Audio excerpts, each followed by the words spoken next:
বন্ধু বান্ধৱীসকল আপোনালোকে চাই আছে মাহিৰ একাডেমী। আজি আপোনালোকৰ সন্মুখত ধুনীয়া ক্লাছ এটালৈ উপস্থিত হৈছোঁ।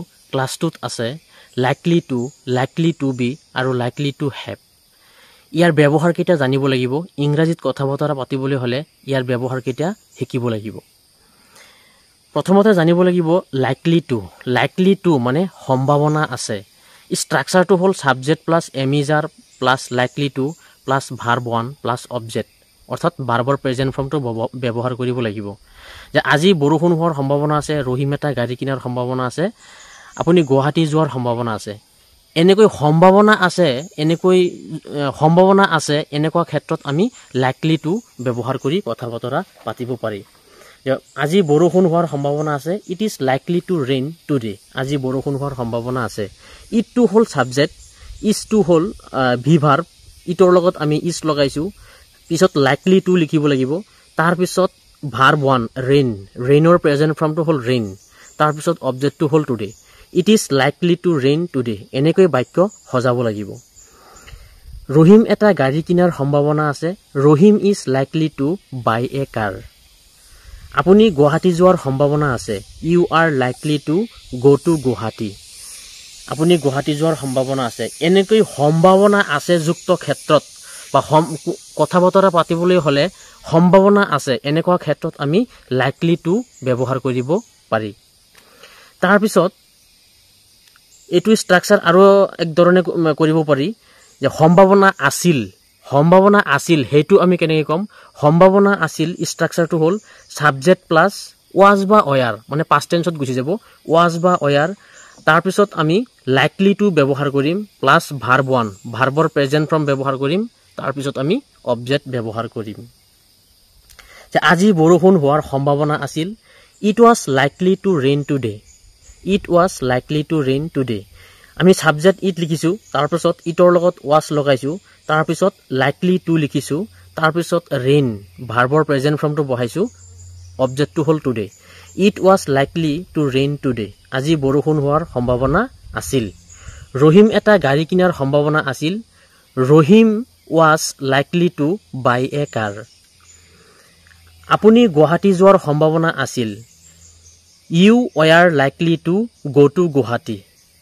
এনেকৈ সম্ভাৱনা আছে আৰু সম্ভাৱনা আছিল। সম্ভাৱনা আছেৰ ক্ষেত্ৰত আমি এম ইজ আৰ লগাম আৰু সম্ভাৱনা আছিল ক্ষেত্ৰত আমি ৱাজ বা ৱেয়াৰ লগাম। বাকী সকলো ঠিকেই থাকিব। ঠিক আছে।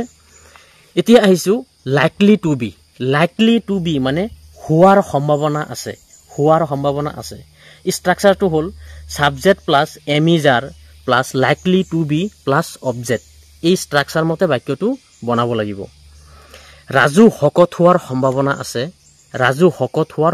আছে। Raju is likely to be fat. ৰাজুটো হ'ল ছাবজেক্ট, ৰাজুৰ লগত আমি ইজ লগাইছোঁ, তাৰপিছত লাইকলি টু বি লিখিছোঁ, তাৰপিছত object. Raju is likely to be fat. Raju শকত হোৱাৰ সম্ভাৱনা আছে। ৰীনা মা হোৱাৰ সম্ভাৱনা আছে। Rina is likely to be a mother. Rahul doctor হোৱাৰ সম্ভাৱনা আছে।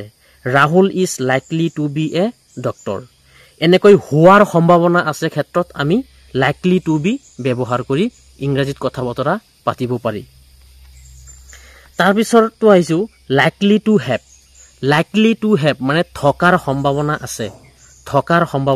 ষ্ট্ৰাকচাৰটো হ'ল subject plus am is are plus likely to have plus object. যে সিহঁতৰ প্ৰচুৰ টকা থকাৰ সম্ভাৱনা আছে। আমি ইংৰাজীত কথা বতৰা তেনেকৈ পাতোঁ যে সিহঁতৰ প্ৰচুৰ টকা থকাৰ সম্ভাৱনা আছে। They are likely to have a lot of money. They are likely to have a lot of money. দেটো হ'ল ছাবজেক্ট, দেৰ লগত আমি আৰ লগাইছোঁ, তাৰপিছত লাইকলি টু হেভ লিখিছোঁ, তাৰপিছত আমি অবজেক্ট লিখিম এ লট অফ মানি। তাৰপিছৰ বাক্যটো ৰাজাৰ এখন গাড়ী থকাৰ সম্ভাৱনা আছে। Raja is likely to have a car. ৰীতাৰ ওচৰত মোৰ নম্বৰ থকাৰ সম্ভাৱনা আছে। Rita is likely to have my number.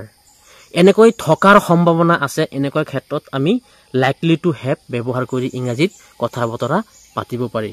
বন্ধু বান্ধৱীসকল মোৰ ইউটিউব চেনেলটো হ'ল মাহিৰ একাডেমি আৰু ফেচবুক পেজটো আছে মাহিৰ একাডেমি গতিকে অনুগ্ৰহ কৰি আপোনালোকক ৰিকুৱেষ্ট কৰিছোঁ যাতে ভিডিঅ'টো সম্পূৰ্ণ চাব লগতে মোৰ ইউটিউব চেনেলটো ছাবস্ক্ৰাইব কৰিব আৰু ফেচবুক পেজটো ফ'ল' কৰিব ধন্যবাদ